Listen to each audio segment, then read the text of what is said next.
विरोधी पक्षनेते विजय वडेट्टीवार यांनी परराज्यातून महाराष्ट्रात येणाऱ्या दारू विक्रीवर गंभीर प्रश्न उपस्थित केला आहे.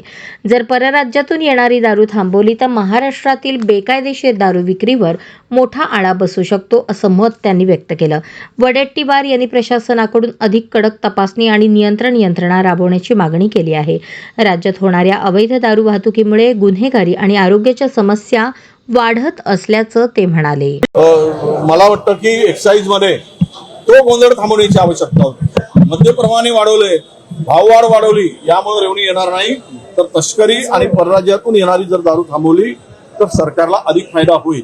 आणि हे संख्या वाढवणं, बार अधिक खोलणं, अधिक संख्या वाढवून मन लोकांची सेवा करतो असं दाखवत असतील तर मला वाटते लाडक्या बहिणींना दिलेले पैसे दुसऱ्या हाताने वसूल करण्याचा नवीन उद्योग सरकार करते आहे. बहिणी तू हे घे आणि तुझ्या भावाच्या खिशातून मी काढून घेतो, म्हणजे आजा मेला नातू झाला आणि घरचे दारचे सगळे बरोबर झाले, संख्या मोजली तर बरोबर व्हावी, असा त्याचा उद्देश असावा.